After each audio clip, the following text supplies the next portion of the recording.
भगवान की है आरती, पापियों को पाप से है तारती से।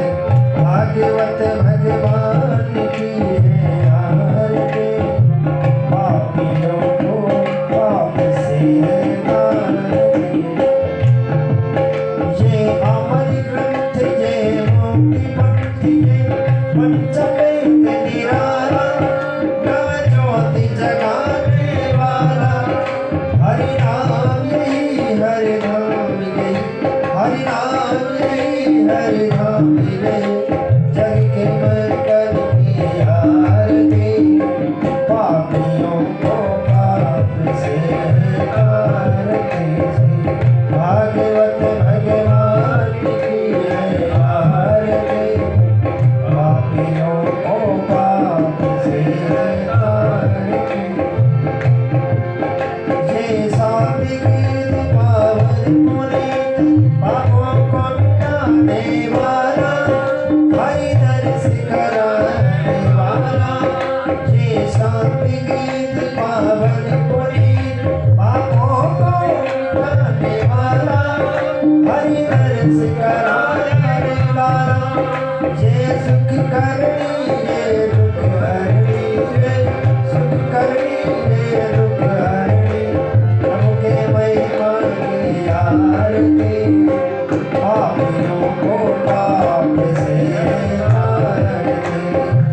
भागवत भगवान की है आरती, पापियों को पाप से तारती। ये मधुरी बोल जगवंती बोल सतमान दिखाने वाला, पीढ़ी को बनाने वाला। ये मधुरी बोल जगवंती बोल सतमान दिखाने वाला, पीढ़ी को बनाने वाला। श्री राम यही घनश्याम यही, श्री राम यही घनश्याम यही। श्रीमद् की आरती, पापियों को पाप से तारती। भागवत भगवान की आरती, पापियों को पाप से तारती। करुण गौरम करुणावतारम संसार सारम, सदा वसंतम हृदयारविंदे भवानी शरणं। तमेव माता च पिता तमेव, तमेव बन्धो च सखा तमेव, तमेव विद्या द्रविणं तमेव, तमेव सर्वं मम देहि।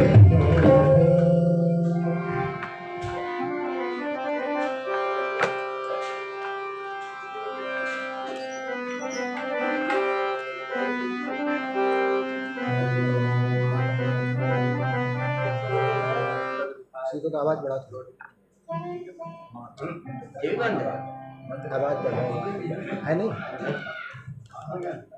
राजा चालू है।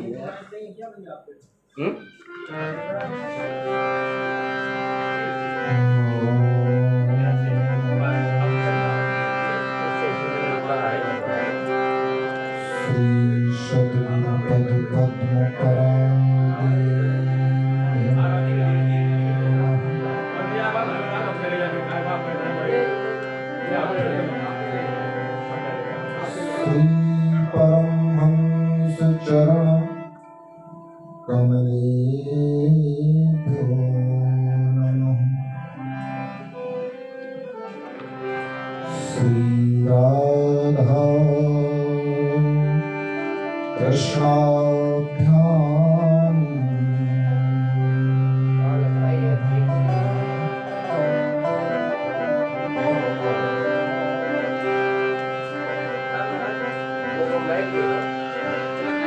कांति सुता नशती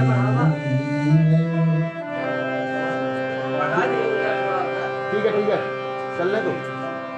ये देख ये कान्तिषिता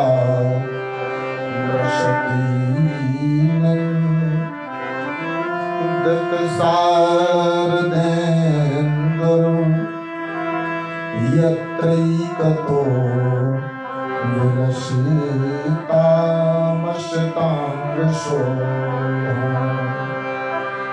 वृन्दावनेऽपि कृतया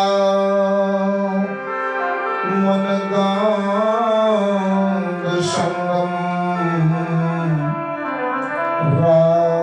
राधामुकुन्द युगलं तदहं नमामि तदहं नमामि बंसी विभूषितकरान्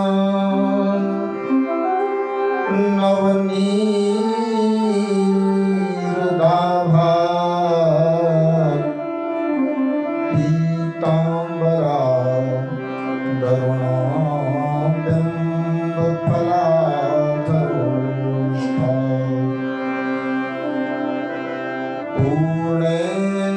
पूर्णेन्दुसुन्दरमुखा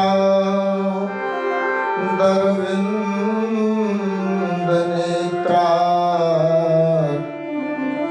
कृष्णात् परं किमपि तत्त्वमहं न जानामि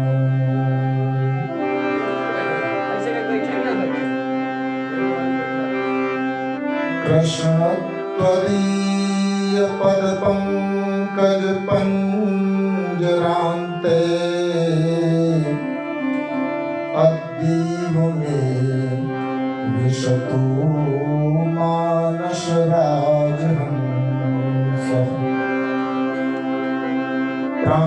प्राणप्रयाण समये कफवातपित्तैः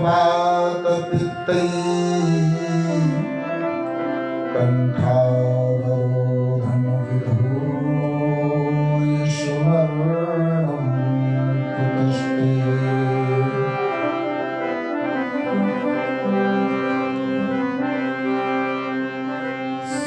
श्रीराधा राधा रमण वन्दो बारम्बार जिनकी कृपा कटाक्षसो जीवो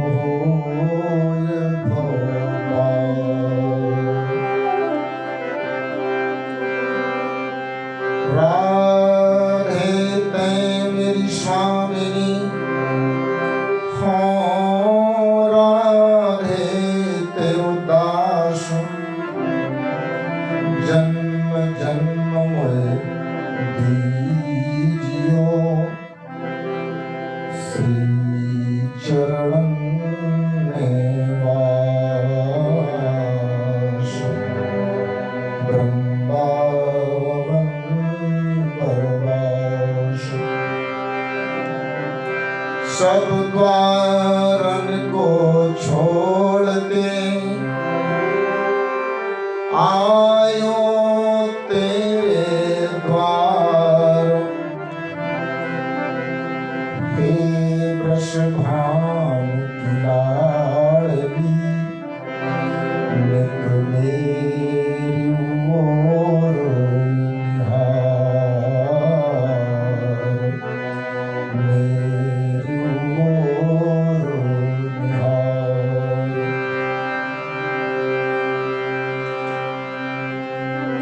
यं प्रवदन्तमनुपेतं पेतकृत्यं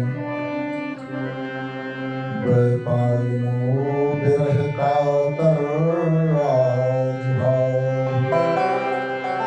पुत्रेति तन्मयतया सर्वोऽभिनेदुष तं सर्वभूतहृदयं मुनिमानतोऽस्मि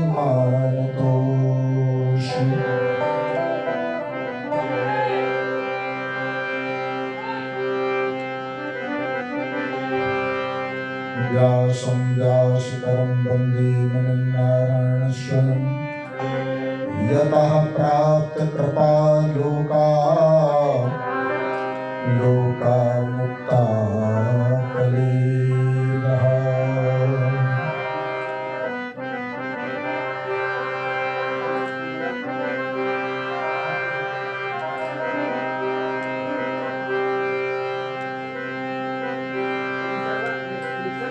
अतुलित बलधामं हेमशैलाभदेहं तनुजवन् प्रशानं ज्ञानिनामग्रगण्यं सकलगुणनिधानं वानराणामधीशम् रघुपति प्रिय भक्तं वातजातं नमामि। जयंती मंगला काली भद्रकाली कपालिनी दुर्गा क्षमा शिवा धात्री स्वाहा स्वधा नमोस्तुते।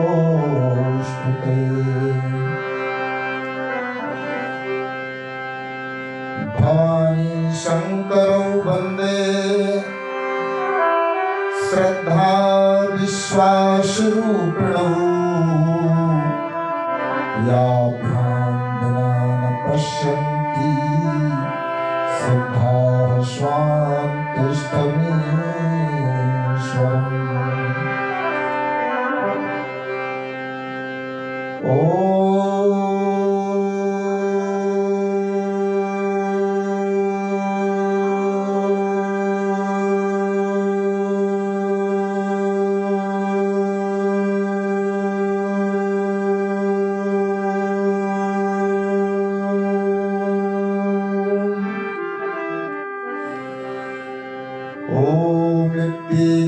क्षरं ब्रह्म वेदायस्य प्रगायका सोऽयं श्रीकृष्ण गोविन्दं वन्दे तद्रूपं द्रुतम्।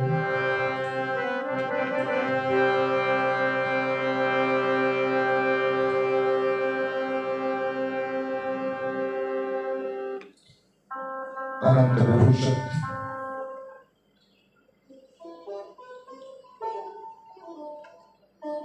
लीला बिहारी परमात्मा श्री कृष्ण के पावन चरणों में अनुराग रखने वाले उनके कथा प्रेमियों,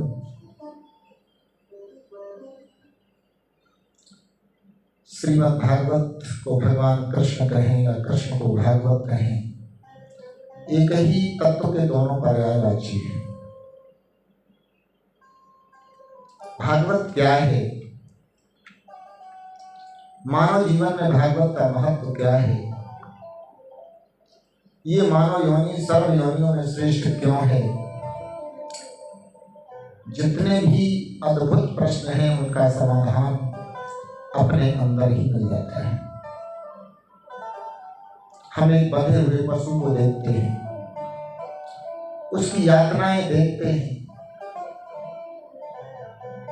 अपनी इच्छा से वो पानी नहीं पी सकता है, अपनी इच्छा से कहीं जा नहीं सकता है। फिर भी हम जब भी दोष देते हैं तो ईश्वर को दोष देते हैं, कहते मेरे पर काश गोविंद कृपा करता तो मैं अवश्य भक्ति करता, मैं तो ग्रह कारक नहीं फंसते रह गया हूं। भगवान श्री सुखदेव जी कहते हैं, राजन मानव जीवन मिलना जितना सरल है, इसका उपयोग उतना ही कठिन है। हमारे जीवन में जब कोई कीमती वस्तु मिलती है तो एक एक पल उसका ध्यान रखना पड़ता है। ये मानव जीवन कितनी यातनाओं के बाद मिला है।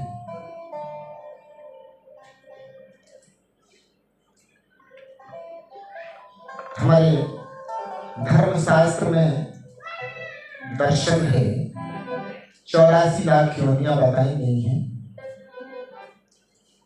स्थावरम विंशतेर्लक्षम जलजम नवलक्षकम कूर्मश्च रुद्रलक्षम 10 लक्षम चापक्षिणा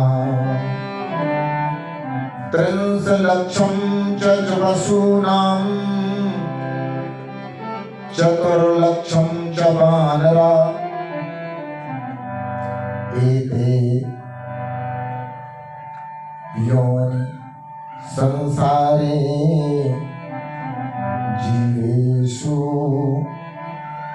प्रदायते। ये योनियां परमात्मा ने संसार में सभी जीवों के लिए बनाई है। जीव क्या है, आत्मा क्या है, परमात्मा क्या है।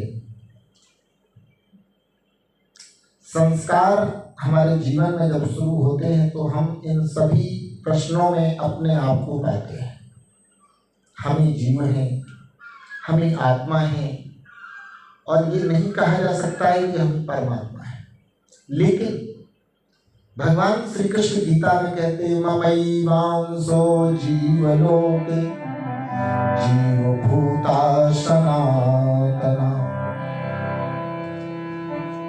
जब जीव नहीं था उस समय मैं था, जीव नहीं रहेगा उस समय मैं ही रह जाऊंगा। तो फिर ये जीव क्या है?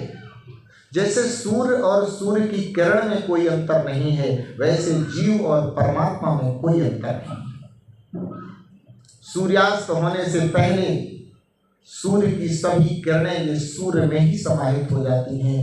उसी तरह से महाप्रलय होने से पहले ये समस्त जीवात्माएं परमात्मा श्री कृष्ण में समाहित हो जाती हैं। लेकिन हम कमजोर कहाँ हैं, हमारी गलती कहाँ है? विश्लेषण जो करते हैं उनकी गलती में सुधार हो जाता है, और जो विश्लेषण नहीं करते हैं वो 1-2 दिन नहीं, 1-2 वर्ष नहीं, जन्म जन्मांतर गलती करते रहते हैं। किसी महापुरुष ने लिखा कि पल पल है बड़ा अमोल, पल पल है बड़ा अमोल, व्यर्थ मत खोना, पल पल है बड़ा, व्यर्थ मत खोना, पल पल है बड़ा, व्यर्थ मत खोना, पल पल है बड़ा, व्यर्थ मत खोना, पल पल है बड़ा, व्यर्थ मत खोना, मानो जीवन के पथ, मानो जीवन के पथ, कर्मरत होना, मानो जीवन के पथ,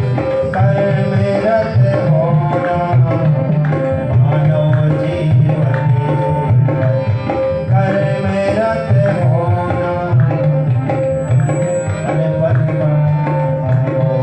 व्यर्थ मत होना।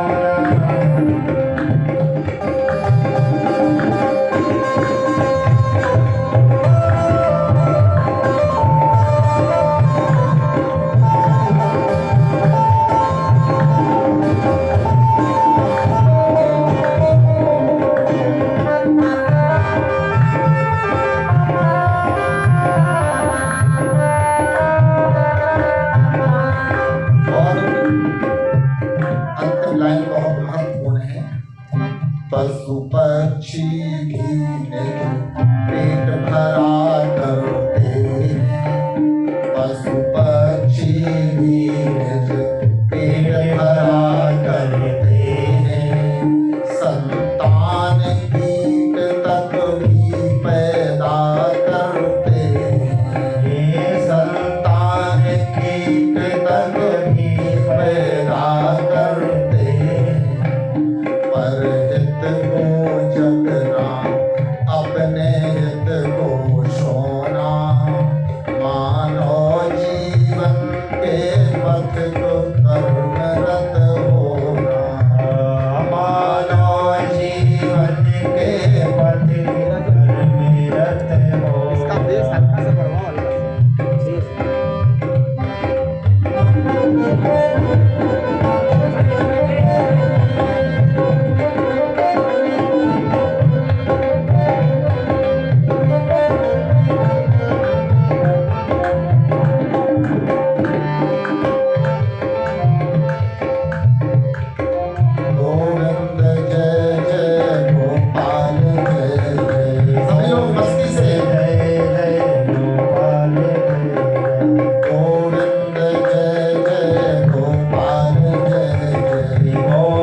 राधे राधे राधे गोविंद राधे श्री राधे राधे राधे गोविंद राधे गोविंद राधे गोपाल राधे गोविंद राधे गोपाल राधे श्री राधे राधे राधे गोविंद राधे श्री राधे राधे राधे गोविंद राधे श्री राधे राधे राधे गोविंद राधे श्री राधे राधे राधे गोविंद राधे श्री राधे राधे राधे गोविंद राधे श्री राधे राधे राधे गोविंद राधे श्री राधे राधे राधे गोविंद राधे श्री राधे राधे राधे गोविंद राधे जय बोलिए श्रीमद्भागवत भगवान की जय। राधा श्रीमद्भागवत का मूल बिंदु श्री राधा। शक्ति सर्वोपरि है। शक्ति के बिना ब्रह्म कुछ नहीं कर सकता है। लेकिन आज जहां पुरुष अपने पुरुषार्थ की बात करता है वहां उसे ये पता नहीं शक्ति के बिना पुरुषार्थ अधूरा है।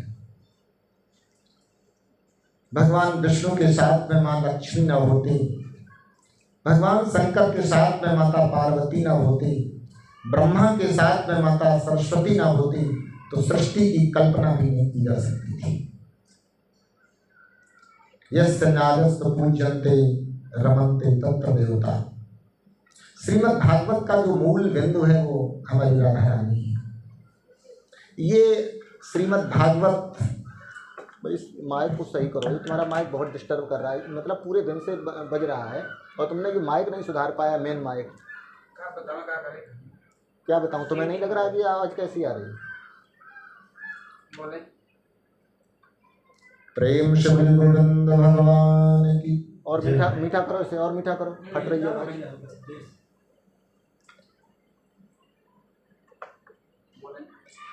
ये गोलोक धाम की संपत्ति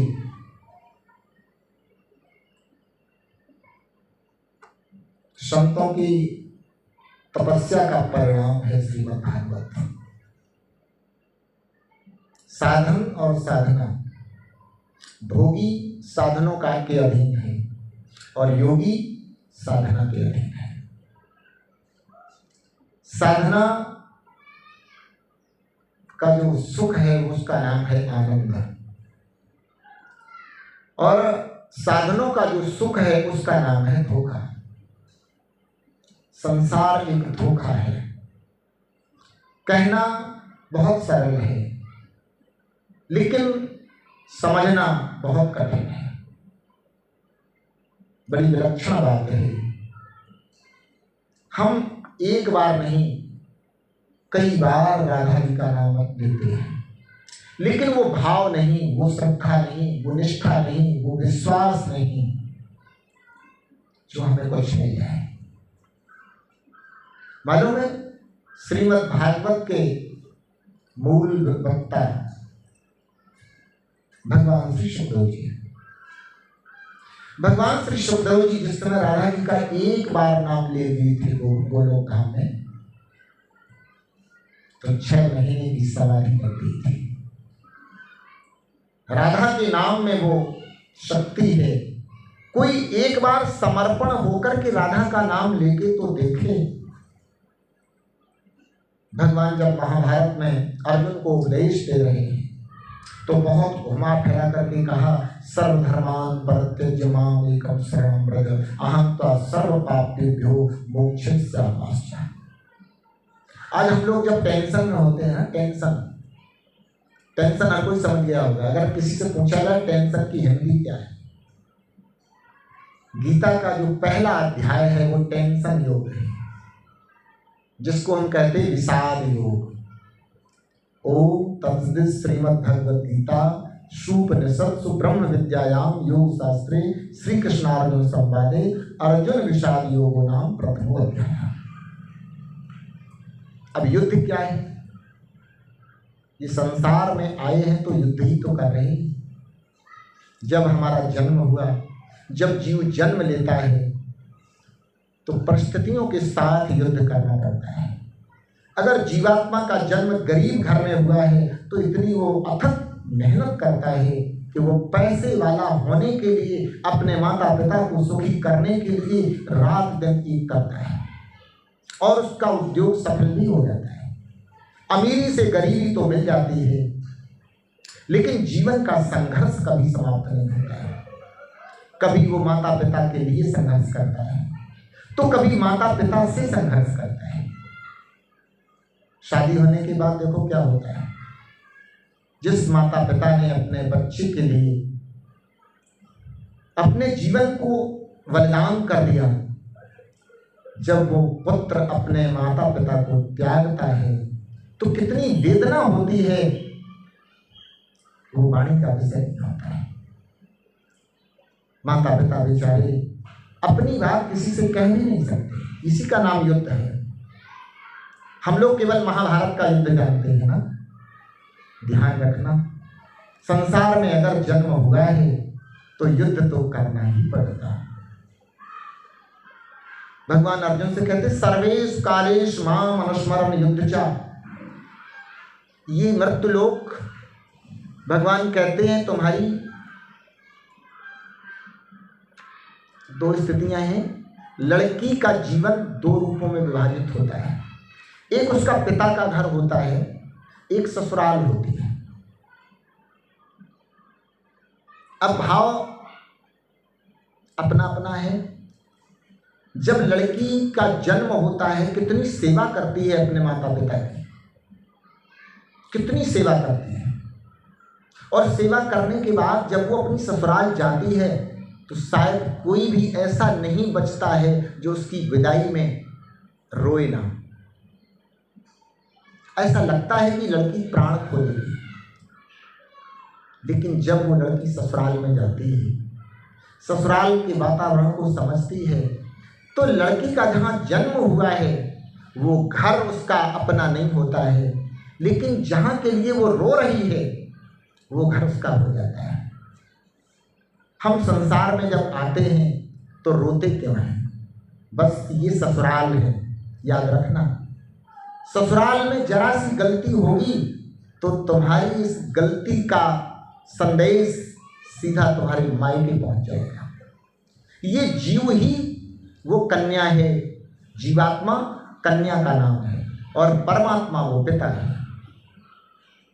हम जो लड़की अपने पिता और माता की मर्यादा भूल जाए कि हमारे माता पिता की तमन्ना क्या है, हमारे माता पिता ने मुझे जन्म क्यों दिया है, अगर एक भी उलहना पहुंच गया तो मेरे माता पिता का तो प्राण निकल जाएगा।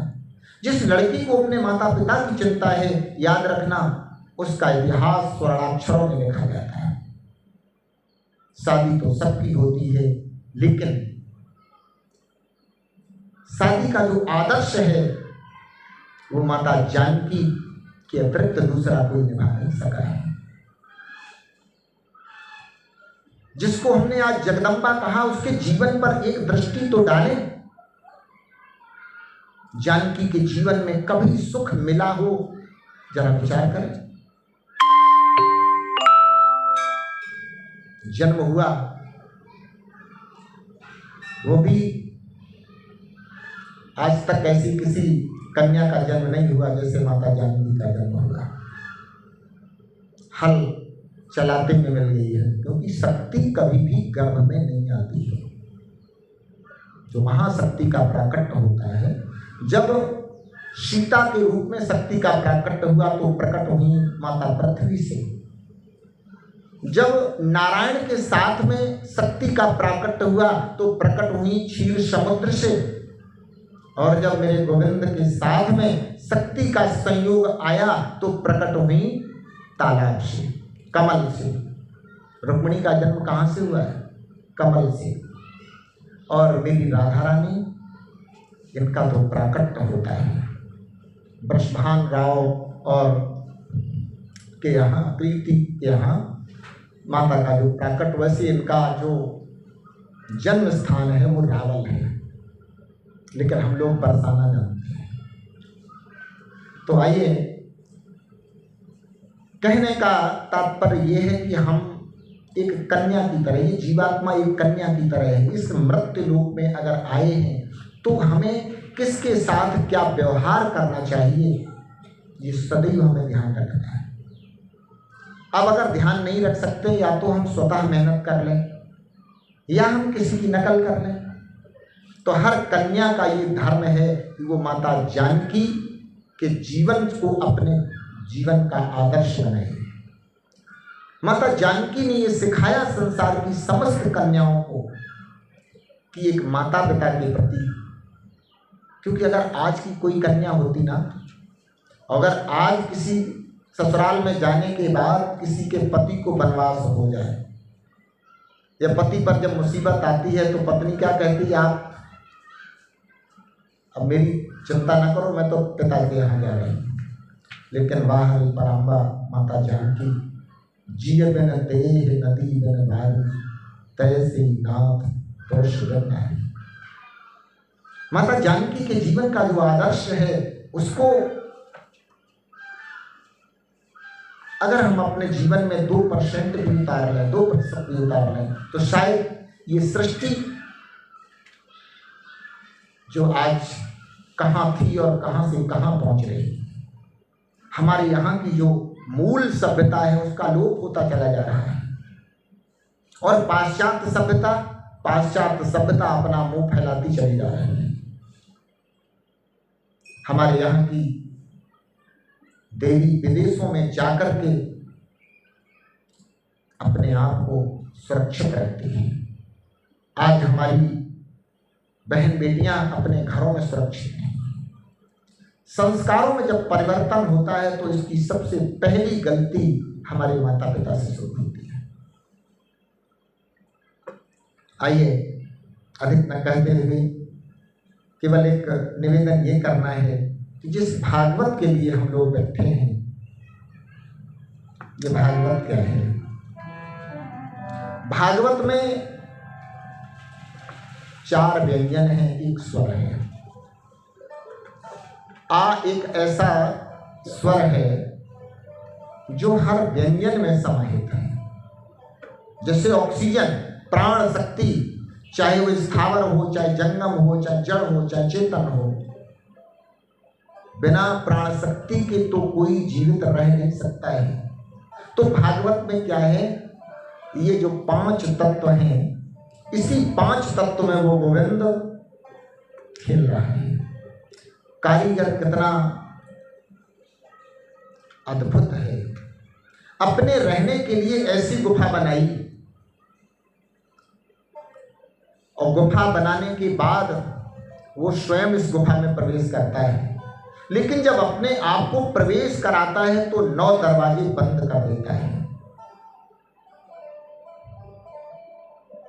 जिस द्वार से प्रवेश करता है वो द्वार प्रवेश करते ही बंद हो जाता है।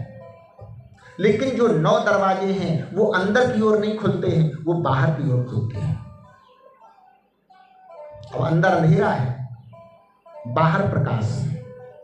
हम कल्पना करें थोड़ी देर, जिस कमरे में हम हैं, जिस गुफा में हम हैं, उसमें अंधेरा ही अंधेरा है, हमें क्या दरवाजा मिल सकता है? हम जिस शरीर रूपी गुफा में प्रवेश कर चुके हैं, जिस समय मेरा प्रवेश हुआ था, प्रवेश होने से पहले ये आत्मा परमात्मा थी, लेकिन प्रवेश होने के बाद ये जीवात्मा हो गई। और जीवात्मा से जरा सी गलती होती है तो प्रेतात्मा, प्रेतत्व की प्राप्ति हो जाती है। अभी भागवत में कथा है, आत्मा की 3 क्वालिटी हैं, 3 श्रेणी है आत्मा की। जो मूल तत्व है वो है आत्मा। वेदों के 4 वाक्य है ना, प्रज्ञानम ब्रह्म। 4 सूत्र हैं, हमारे मनीषी देते हैं, हमारे वेद देते हैं, प्रज्ञानम ब्रह्म। मनुष्य जीवन का लक्ष्य क्या है? मुझे ब्रह्म को जानना है। अब ब्रह्म क्या है? बोले तत्वमसि।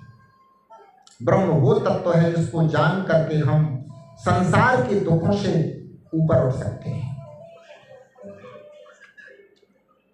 महंगाई का असर किस पर होता है? जिसके पास पैसा नहीं होता है, और जिसके पास पैसा है उसके जीवन में महंगाई का दुख नहीं होता है। तो ये संसार के भौतिक दुखों का जो प्रभाव पड़ता है वो अज्ञानी जीवों पर पड़ता है। जिसके अंदर ज्ञान का प्राकट्य होता है उसे मृत्यु से भी डर नहीं लगता है। अब मृत्यु और मुक्ति दोनों में अंतर हमारे ज्ञानी जन करते हैं। शरीर दोनों में छोड़ना पड़ता है। मृत्यु काल और माया के अधीन है। हमें जो वस्तु मिली, जो शरीर मिला, जो देह गेह रिश्ते मिले, समय से पहले उनका अगर त्याग कर दें तो जीते जी मुक्ति मिल जाती है। और अगर हमने समय रहते त्याग नहीं कर पाया तो ये जीवात्मा काल के अधीन हो जाती है, और ये जीवन और मरण के चक्र में, जिसको हम 84 कहते हैं, 84 के चक्र में फंस जाती है। और किसी सद्गुरु की कृपा के बिना ये इस 84 के चक्र से निकलना बहुत मुश्किल होता है। इसलिए प्रज्ञानम ब्रह्म, हम ब्रह्म को जाने, क्योंकि ब्रह्म तत्व है। अब तत्व क्या है? तत्वमसि प्रज्ञानम ब्रह्म। ब्रह्म क्या है? अयम आत्मा ब्रह्म, हमारी आत्मा ही ब्रह्म है। और जब हम आत्मा को ब्रह्म के रूप में देख लेते हैं तो हम ये नहीं कहते हम ब्राह्मण हैं, हम क्षत्रिय हैं, हम वैश्य हैं, हम शूद्र हैं, हम सन्यासी हैं, हम गृहस्थ हैं। सारी उपाधियां खत्म हो जाती हैं, मेरी भाषा बदल जाती है। फिर हम कहते हैं अहम ब्रह्मास्मि, मैं ब्रह्म हूं। और ब्रह्म और मृत्यु का रिश्ता क्या है? ये ब्रह्म मृत्यु के अधीन नहीं है, मृत्यु ब्रह्म के अधीन है। ब्रह्म की दो व्यवस्थाएं हैं, मृत्यु और मुक्ति। ये जीव के लिए ही है। हमारे गुरु जी कहा करते थे समय से पहले कोई भी चीज मिले,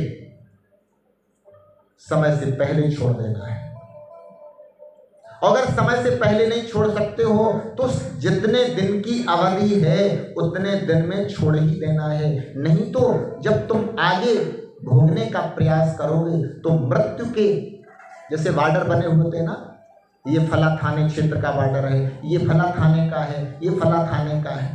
अपने थाने के अलावा जब हम किसी दूसरे देश की सीमा में जाते हैं तो हमारा सब कुछ खत्म हो जाता है। हमारी मुद्रा, हमारा वीजा जो भी है वो सारा का सारा खत्म हो जाता है, हम पराधीन हो जाते हैं। इसी तरह से जब हम मुक्ति की व्यवस्था को पार कर जाते हैं, समय रहते अगर हम उस वस्तु को नहीं त्यागते हैं तो हम काल क्षेत्र में प्रवेश कर जाते हैं, और काल क्षेत्र में प्रवेश करने वाला कोई भी व्यक्ति मृत्यु के मुख से नहीं बच सकता है। तो आइए, मृत्यु से अगर बचना है तो हमें करना क्या है? सद्गुरु की शरण पानी है। गुरु और सद्गुरु में अंतर है। गुरु हर किसी को मिलता है, सद्गुरु तत्वज्ञानी को मिलता है। सत्य क्या है? जो सत्य की पहचान करा दे उसको सद्गुरु कहते हैं। गुरु माने होता है भारी। अब हल्का भारी कहां से आ गया? शिष्य है हल्का और गुरु है भारी। अब गुरु भारी क्यों है? क्योंकि उसे आत्मज्ञान है। शिष्य हल्का क्यों है? क्योंकि उसका जीवन मोह के वश में है। धीरे धीरे जैसे एक रिश्ता गया तो रोया, दूसरा गया तो रोया, तीसरा गया तो रोया, चौथा गया तो रोया, रोते रोते पूरा जीवन निकल जाता है। और गुरु समझाता है कि ये रिश्ते तेरे नहीं, न तू रिश्तों का है, ये तेरी कल्पना ही तो तुझे रुलाती है। हमारे गुरु जी कहा करते थे कभी ट्रेन में सफर किए, कभी ट्रेन में सफर करिए, फिर देखिए संसार की गाड़ी में और रेलगाड़ी में कितना अंतर है। कोई अंतर नहीं। जब हम कभी रेलगाड़ी में बैठते हैं तो हमारा उन लोगों से प्रेम हो जाता है जिनको हमने कभी देखा नहीं है, जिनको हमने कभी सोचा नहीं है, और इतना प्रेम हो जाता है कि एक दूसरे के हो जाते हैं। और ये ध्यान रखना, भले ही हमारा कितना भी प्रेम हो जाए, लेकिन जिसका स्टेशन आता जाता है वो उतरता जाता है, उस समय हमें कोई कष्ट नहीं होता है। इसी तरह से ये संसार की गाड़ी है। जब हमारा जन्म हुआ, सबसे पहला जो मेरा साथी बना वो मेरी माँ थी, मेरा पिता था। अगली स्टेशन आई भाई आ गया, और अगली स्टेशन आई बहन आ गई, और अगली स्टेशन आती ही मित्र आ गया, और अगली स्टेशन आई पत्नी आ गई, बेटा बेटी आ गए, पौत्र आ गए। इस तरह से गाड़ी चलती जा रही है। अब ये बताओ, जब यात्री बढ़ेंगे तो गाड़ी में जगह तो सीमित है ना। अब रिजर्वेशन पूरे दुनिया का तो एक बार हो नहीं सकता है। तो इस संसार में जिसका रिजर्वेशन हुआ है, तो जिनका रिजर्वेशन पूरा हो गया उनका स्टेशन आ गया तो उतरेंगे नहीं तो पकड़ नहीं जाएंगे ना। इसलिए इस संसार रूपी गाड़ी से उतरने में हमें कोई भी कष्ट नहीं होना चाहिए। और कष्ट तब नहीं होता है जब हम पहले से सावधान रहते हैं। अब पहले से सावधान नहीं है, गाड़ी आगे बढ़ेगी तो पेनाल्टी तो देनी पड़ेगी। इसलिए हमारे जीवन में भगवान श्री कृष्ण कहते हैं, या निशा सर्वभूतानां तस्यां जागर्ति शय्यानि। जिस समय तुम यात्रा करते हो तो तुम्हें नींद नहीं आती। 2 दिन की यात्रा में तुम्हें नींद नहीं आती, लेकिन संसार की यात्रा जब से शुरू हुई है तब से सोने में ही पूरा समय जा रहा है। सज्जनों, आइए, किसी महापुरुष ने लिखा है, ये संसार क्या है। कर्ज तन तुझको मिला था, उसको तू बिसरा गया, सूद की तो बात ही क्या, मूल धन ही खा गया।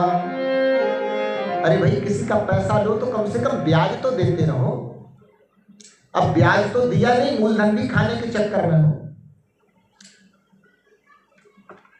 कर्ज तन तुझको मिला था, उसको तू बिसरा गया, सूद की तो बात ही क्या, मूल धन ही खा गया। अब किसी का पैसा मारोगे तो वो छोड़ेगा नहीं। धर्म की डिग्री हुई, सम्मान भेज देगा कोर्ट में जा करके, धर्म की डिग्री हुई, अब काल कुल की आएगी, जिंदगी तेरी अधम नीलाम कर दी जाएगी।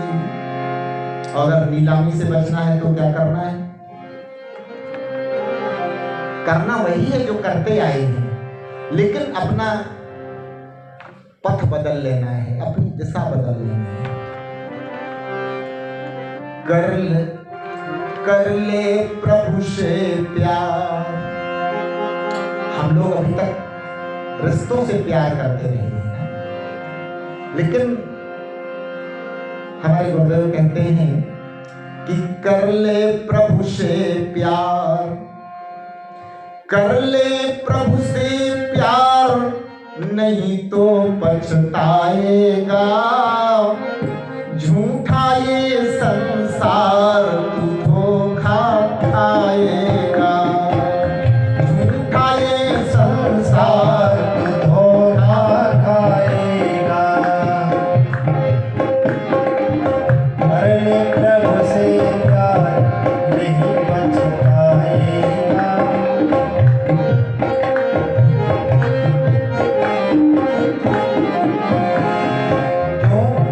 संसार ये धोखा है, धोखे को संसार कह दो, संसार को धोखा कह दो, एक ही चीज के दो पर्यायवाची हैं।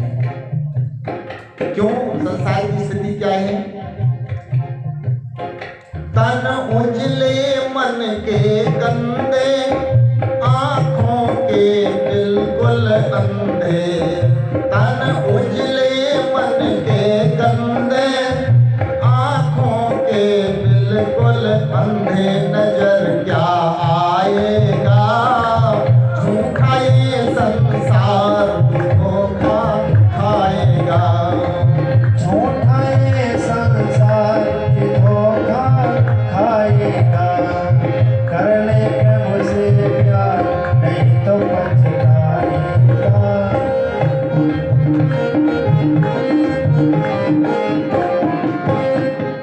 करना क्या है हमें?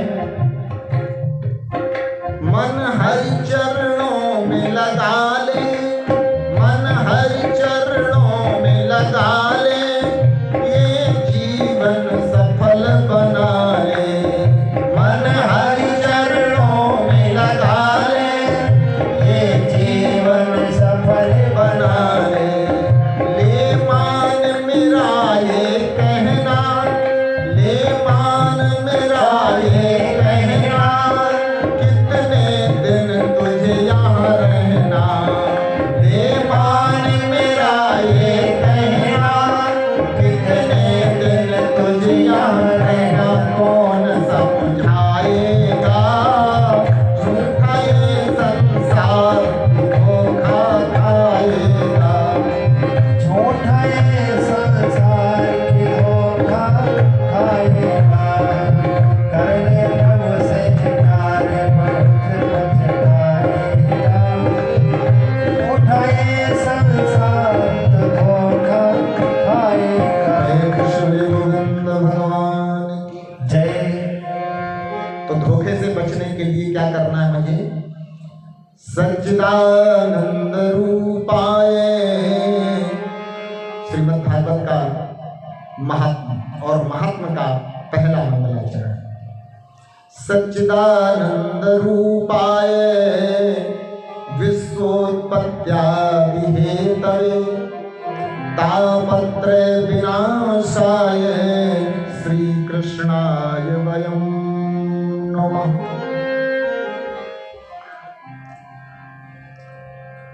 केवल इस श्लोक को समझ लिया, सब लोग पहली सीढ़ी पर आपने कदम रख दिया है। जो मुक्ति के लिए रास्ता जाता है उसकी पहली सीढ़ी है सत्य, और ये आगे चलकर के यही पहली सीढ़ी मंजिल का रूप धारण कर लेती है। पहली सीढ़ी पर नहीं चढ़ोगे तो मंजिल कभी मिल नहीं सकती। सत्य, लेकिन सत्य को हम ढूंढते कहाँ हैं? हम तो संसार में सत्य ढूंढते ढूंढते कितनी बार मरे, कितनी बार जन्मे, लेकिन आज तक सत्य का पता नहीं चला। कबीरदास जी लिखते, जेहि खोजत कल्पों गया, सो घट ही में मूर, बाढ़ा गर्भ गुमानते, ताशों लग रहो दूर। जेहि खोजत कल्पों गया। ऐसा नहीं कि सत्य के लिए हम अकेले परेशान हैं, सत्य के लिए हमारे पूर्वज परेशान रहे, सत्य की खोज। लेकिन आज तक सत्य न किसी को दिखा, न किसी ने देखा, क्योंकि सत्य देखने और दिखाने का विषय नहीं है, अनुभव करने और कराने का विषय है। क्योंकि संसार जब पूरा हो जाता है वहां से सत्य शुरू होता है। तो फिर ये सत्य क्या है? सत्य का दूसरा अर्थ है आत्मा।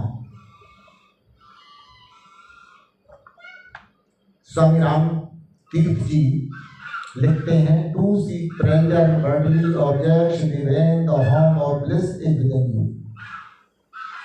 जिस सत्य के लिए, जिस आत्मा के लिए, जिस परमात्मा के लिए तुम परेशान हो, परेशान होने की आवश्यकता नहीं है, वो तुम्हारे अंदर ही है। उसके जैसा कारीगर आज तक न कोई हुआ, न कोई होगा। हम लोग जब अपने घरों की रखवाली की व्यवस्था करते हैं तो जगह जगह कैमरे लगवाते हैं ना, और हम निश्चिंत हो जाते हैं। हमारे घर में चोरी अब नहीं होगी कैमरे लगवाने के बाद। लेकिन होता क्या है कि हमारे जो हमारा मूल घर है उसमें ही चोरी हो रही है। कैमरे लगाने वाले ने लगाए, लेकिन हमें ये पता नहीं है कि कैमरे लगे कहाँ हैं। कैमरे लगाने वाले ने जो हमारी आँख की पुतली है ना, इसमें देखना बड़े ध्यान से, दो कैमरे लगे हुए हैं। एक बड़ा कैमरा है और एक छोटा कैमरा है। हमारे द्वारा जो जीवन में गलतियां की जाती हैं, हम उन गलतियों को भले ही मिटाने का प्रयास करें, लेकिन इन कैमरों में सारी की सारी फीड हो रही हैं। और जब ये कैमरे भगवान के यहाँ पहुँचते हैं, चित्रगुप्त विचित्रगुप्त यमराज के यहाँ जब पहुँचते हैं ना, तो जिसके कैमरे में कोई गलती नहीं मिलती है उसको आगे भेज दिया जाता है, और जिसके कैमरे में गलती मिल गई उसको वहीं रोक लिया जाता है। और रोकने के बाद उसको या तो फिर वापस किया जाता है, दंड देने के बाद भी वापस किया जाता है। ये व्यवस्था स्वर्गलोक की है। स्वर्गलोक और मृत्युलोक, संसार में वैसे तो 3 लोक हैं, 3 लोक 14 भुवन। लेकिन जब हम लोगों की बात करते हैं तो अतल वितल सुतल तलातल पाताल, है ना, कई एक लोक हैं। हमने केवल अभी मृत्यु लोक का ही वर्णन सुना, मृत्यु लोक को ही जाना, लेकिन इसके आगे हम कभी कल्पना अगर करते भी हैं तो मेरे अंदर विश्वास नहीं होता है, क्योंकि हमने विज्ञान को सत्य मान लिया है। अध्यात्म को जिस दिन हम सत्य मान लेंगे, अध्यात्म मूल है, अध्यात्म जड़ है, और विज्ञान उसकी पहली शाखा का नाम है। सबसे जो पतली शाखा है उसका नाम है विज्ञान। ज्ञान में वी उपसर्ग लगा दें। ज्ञान का मतलब अपने अंदर की जानकारी, हम क्या हैं इसकी जानकारी करना ही ज्ञान है। संसार क्या है इसकी जानकारी करना विज्ञान है। संसार में हम सुखी कैसे रह सकते हैं इसकी जानकारी करना, इसके लिए प्रयास करना, इसके लिए सतत तत्पर रहना, ये विज्ञान है। लेकिन हम लोग विज्ञान को सत्य मानते हैं। लोग कहते हैं मैं तो प्रैक्टिकल देखूंगा। अब ये ध्यान रखना, ज्ञान और विज्ञान में कितना अंतर है। मेरे अंदर जो ज्ञान है मेरी आत्मा है, और विज्ञान ने इतनी मशीनें बनाई, अगर आप कहीं अल्ट्रासाउंड कराने जाओ और अगर कोई डॉक्टर 500 की जगह उससे ये कहो कि मैं तुम्हें 500 की जगह 5000 दूंगा, लेकिन इस अल्ट्रासाउंड में मेरी आत्मा की रिपोर्ट दे दो, आत्मा हमारी कहाँ है? आज तक ऐसी कोई मशीन नहीं बनी है जो तुम्हारी आत्मा को ढूंढे। तो सज्जनों, कहने का तात्पर्य ये है कि ज्ञान और विज्ञान ये दोनों जीव के लिए ही है। यदि जीव ज्ञान के क्षेत्र में प्रवेश करता है तो वो परमात्मा से जुड़ जाता है, और अगर वो विज्ञान के क्षेत्र में प्रवेश करता है तो संसार से जुड़ जाता है। जो परमात्मा से जुड़ना जानता है, परमात्मा से जुड़ता है, वो मुक्ति का अधिकारी है, और जो संसार से जुड़ता है वो मृत्यु का अधिकारी है। आत्मा के दोनों ही विषय हैं। तो शुभ जी महाराज कह रहे हैं ये कथा कहाँ हो रही है? यहाँ तो बिछौना भी बिछा हुआ है। संक्षेप में समझें, स्वयंकालिक 88,000 महात्मा एकत्रित हो गए हैं। स्वयंकालिक महात्माओं ने विचार किया कि संसार की गति क्या हो रही है। जब तक शादी नहीं होती है तब तक माँ बाप परेशान रहते हैं, मेरे बेटे की शादी हो जाए, और शादी होने के बाद फिर माँ बाप और परेशान रहते हैं, क्योंकि सारा का सारा सुख छिन जाता है। पत्नी के होने के बाद भी पत्नी का सुख नहीं, पुत्र होने के बाद भी पुत्र का सुख नहीं। आज आदर्श हमारा कराह रहा है और पाखंड हंस रहा है। संसार की अव्यवस्थाओं को देखा है जिस समय ऋषियों ने, तो सारे के सारे संत, क्योंकि ये व्यवस्था संसार की संतों के अतिरिक्त कोई संभाल नहीं पाया है। आज तुम्हारे भारत की गद्दी पर जो बैठा हुआ है वो भी संत है, क्योंकि राजा अगर संत की आचरण करता है तो उसे हम कभी राजा ना समझें। आज भारत की जो सत्ता है संतों के हाथ में है। अफसोस इस बात का है कि जिसकी बागडोर संतों के हाथ में है, हम उस संत को नहीं समझ पा रहे हैं। हमने लोभ के कारण सत्य को भुला दिया है। संत जगत का पिता होता है, उसके अंदर भेदभाव नहीं होता है। और एक राजा के जीवन में क्या होता है, अब आजकल राजा तो है ही नहीं। गोस्वामी जी ने लिखा कि जासु राज प्रिय प्रजा दुखारी, सोनप अवश नरक अधिकारी। राजा तो राम जी हुए। प्रजा के एक व्यक्ति ने जरा सी बात कह दी थी। आज किसी प्रधान के लिए वही बात कोई कह के देखे। मर्यादा पुरुषोत्तम प्रभु राम ने प्रजा को दंड नहीं दिया, अपनी पत्नी को दंड दिया है। ये राजा का धर्म है। आज तो नेताओं का शासन है। प्रजातंत्र और राजतंत्र दो ही तंत्र हैं, लेकिन आज ये दोनों तंत्र कराह रहे हैं। ना आज दुनिया में राजतंत्र है और ना प्रजातंत्र है, तो फिर तीसरा तंत्र कौन आ गया? ये तीसरा तंत्र है भीड़ तंत्र, भेड़ों वाला तंत्र। जहां एक भेड़ मर रही है वहां सारी की सारी मर रही हैं। उनको ये पता नहीं कि राजा धर्म को जानता है या नहीं जानता है। धर्मो रक्षक रक्षिता। जो राजा धर्म की रक्षा करता है, धर्म उसकी रक्षा करता है। और जिसने धर्म की रक्षा न कर पाई, उसको तो कोई बचा ही नहीं सकता है। समय सबको देता है परमात्मा। संत इतिहास लिखता है और भोगी उस इतिहास को कलंकित कर देता है। भोगी का इतिहास काले अक्षरों में लिखा जाता है और संत का इतिहास स्वर्णाक्षरों में लिखा जाता है। जब तक ये सृष्टि रहती है तब तक संत का इतिहास पढ़ा जाता है, सुना जाता है, सुनाया जाता है। लेकिन एक भोगी, क्योंकि भोगी अपने और अपनों के लिए जीता है, अपना बेटा, अपना भाई, अपने कुल गोत्र खानदान। लेकिन संत के लिए कोई गैर है ही नहीं। वसुधैव कुटुंबकम का नारा देता है संत। आज हम परमात्मा को धन्यवाद देना चाहेंगे कि आज हमारे भारत की गद्दी पर एक संत बैठा हुआ है। चाहे वो भारत की गद्दी हो, चाहे हमारे उत्तर प्रदेश की गद्दी हो।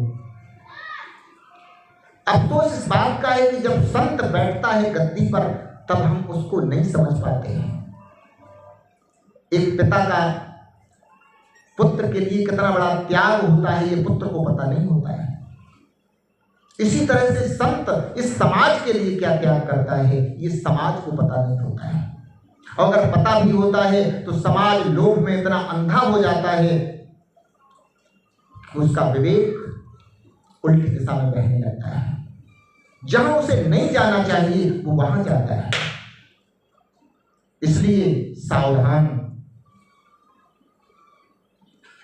तुम्हारे अंदर जो गुरु बैठा है, अपने गुरु से पूछो कि सत्य किधर है। यतो धर्मः ततो जयः। जहां धर्म है वहीं विजय है। अब धर्म कहां है? जहां सत्य है वहां धर्म है। बड़ी विलक्षण बात है। महाभारत के दो पात्र, कर्ण और विदुर।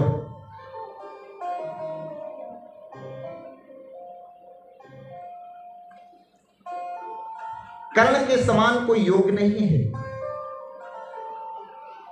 दानी नहीं है कर्ण जैसा, जिसने अपना रक्षा कवच दान में दे दिया हो,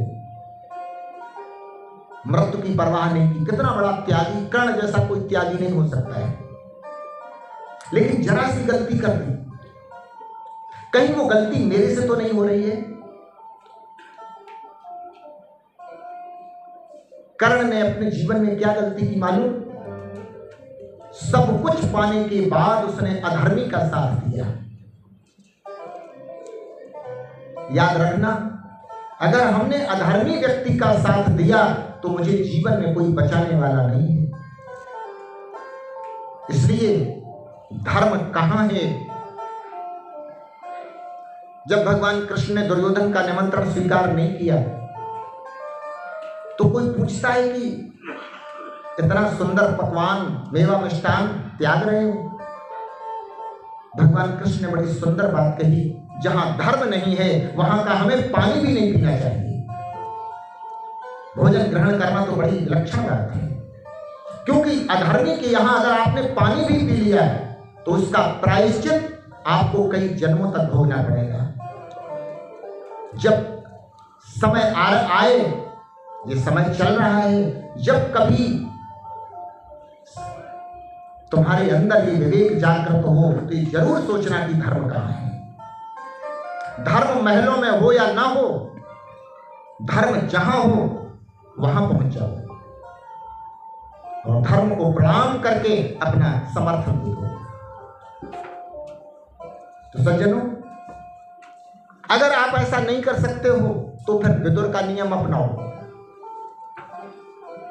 पितामह भीष्म का नाम पहले आता है महारथियों में, विदुर का नाम सबसे पीछे आता है। लेकिन जब हम धर्म शास्त्र के आधार पर आकलन करते हैं तो विदुर जैसा कोई दूसरा है ही नहीं। क्योंकि अगर हम धर्म के पक्ष में युद्ध नहीं कर सकते हैं तो हमें अधर्मी का साथ भी नहीं देना है और अपनी पगड़ी उतार करके उसी अधर्मी को सौंप देना है। महाभारत से पहले काका विदुर ने अपना वो पद धृतराष्ट्र को सौंप दिया और कहा, तुम्हारे यहां धर्म युद्ध नहीं है, इसलिए मैं तुम्हारे इस युद्ध में भाग ही नहीं ले सकता। तो आज आगे कथा आएगी, केवल इतना जानना है, श्रीमद् भागवत के महात्म्य में 6 अध्याय हैं। हमारे जीवन के 6 शत्रु हैं, काम, क्रोध, लोभ, मोह, मद और मत्सर। कहते हैं हम जीवन में कुछ भी कर्म करें, अच्छा करें या बुरा करें, जन्म लेने से कोई रोक नहीं सकता है। जन्म तो होना ही है, संसार में जन्म हो जाएगा। अच्छा करोगे अच्छे कुल में जन्म होगा, मानव योनि मिल जाएगी। बुरा कर्म करोगे कीड़े पतंगे बना दिए जाओगे, पशु पक्षी बना दिए जाओगे। लेकिन भागवत में जन्म होना ये बहुत मुश्किल है। भागवत में जिसका जन्म हो गया उससे भाग्यशाली दुनिया में कोई नहीं है। भागवत में जन्म हुआ है महाराज परीक्षित का, भगवान श्री सुखदेव जी का, परम भक्त प्रहलाद का, बाल भक्त ध्रुव का, इनका भागवत में जन्म हुआ है। और जिसका भागवत में जन्म हुआ है वहां मृत्यु नहीं है, याद रखना। संसार में जन्म लेने वाले का जीवन मृत्यु के अधीन है और भागवत में जन्म लेने वाले का जीवन मुक्ति के अधीन है। तो आइए समय की गति को देखते हुए अब शेष जो प्रसंग है वो कल की कथा में आप लोग सुनेंगे। 2 मिनट संकीर्तन और भागवत का जो मूल है, सभी लोग पद्मासन पर बैठ जाएं और सभी लोग बोलेंगे ओम ओम क्लीं क्लीं कृष्णाय कृष्णाय गोविंदाय गोविंदाय गोपीजन गोपीजन वल्लभाय वल्लभाय स्वाहा। स्वाहा। ओम ओम क्लीं क्लीं कृष्णाय कृष्णाय गोविंदाय गोविंदाय गोपीजन गोपीजन वल्लभाय वल्लभाय स्वाहा। स्वाहा। ओम ओम क्लीं क्लीं कृष्णाय कृष्णाय गोविंदाय गोविंदाय गोपीजन गोपीजन वल्लभाय वल्लभाय ह्रीं हरे परमहंसाय परमहंसाय स्वाहा। स्वाहा। श्रीमद् भागवत का ये मूल मंत्र है जिसको हम गोपाल मंत्र के नाम से जानते हैं। यदि मृत्यु को परास्त करना है तो इस मंत्र का सतत जाप करो। मंत्र कोई भी हो, हमारा समर्पण होना चाहिए। आइए 2 मिनट इसी मंत्र को गाते हैं।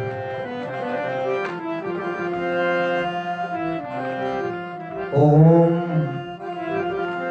क्लीं कृष्णाय गोविंदाय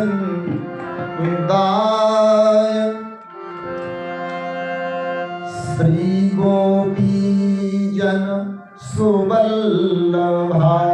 ओम क्लीं कृष्णाय गोविंदाय श्री गोपीजन सुवल्लभाय। श्री गोपीजन श्री वल्लभाय नमः नमः राधा कृष्णाय स्वाहा स्वाहा श्री कृष्णाय। नमः नमः राधा कृष्णाय स्वाहा स्वाहा श्री कृष्णाय। ओम नमो भगवते वासुदेवाय। ओम नमो भगवते वासुदेवाय। जय जय ओम नमो भगवते वासुदेवाय। ओम नमो भगवते वासुदेवाय।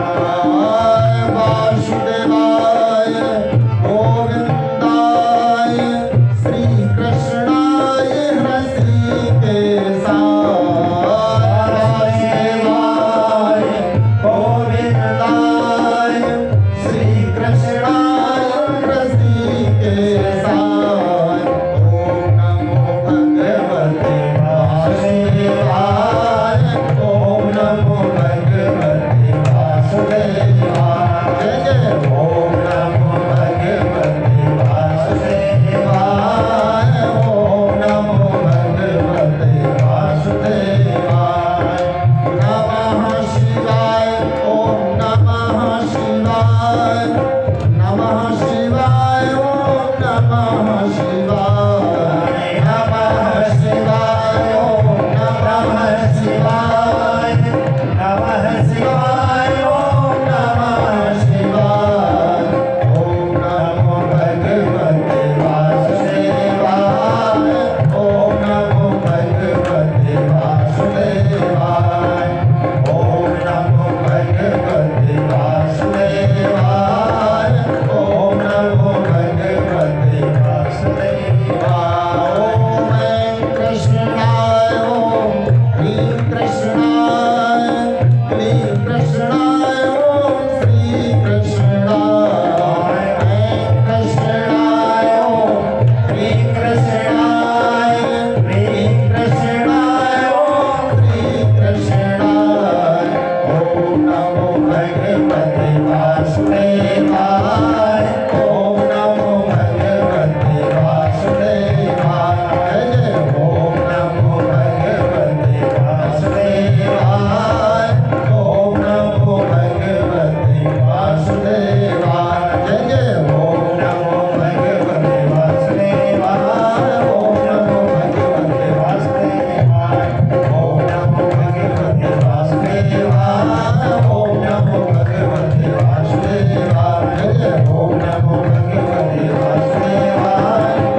की कथा का विराम नहीं, आरती और आरती के बाद प्रसाद।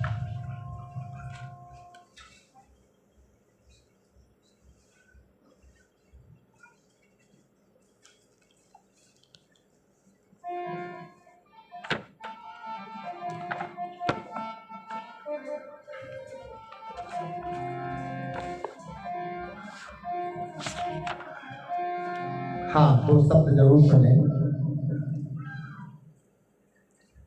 परम पूजनीय, परम वंदनीय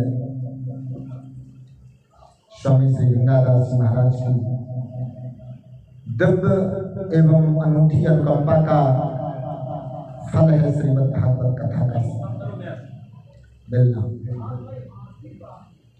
और उनकी गोद में बैठे हुए हमारे परम वंदनीय संत भगवान परम पूज्य स्वामी श्री कैलाश दास जी महाराज, जिनके संकल्प का ये 10वां यज्ञ है। संत अपने जीवन में जो संकल्प करता है वो अपने संकल्प के लिए समर्पित होता है। उनके लिए जो भी कहा जाए, क्योंकि सत्य की महिमा शब्दों में वर्णित नहीं की जा सकती है। केवल समझदार ही संत के त्याग को, संत के समर्पण को समझ सकते हैं। तो आइए आरती और आरती के बाद प्रसाद। सभी लोग भगवान की आरती का दर्शन करें।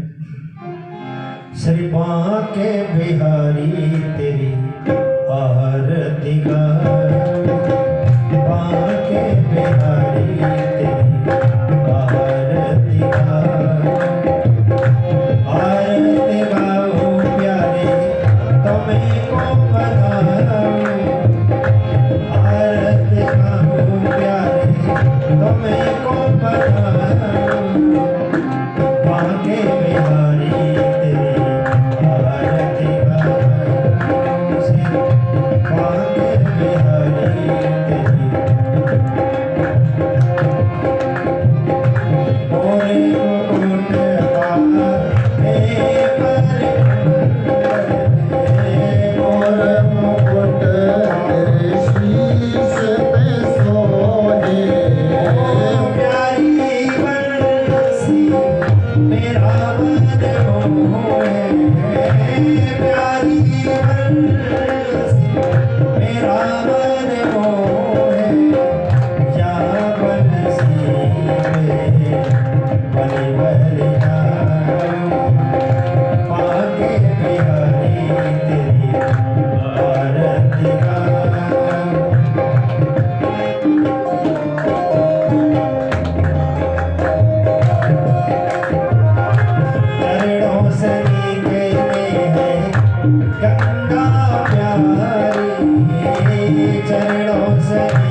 Hare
प्रेम श्री गोविंद भगवान की जय, भागवत भगवान की जय। हाँ, मंत्र पुष्पांजलि। कल होता है मतलब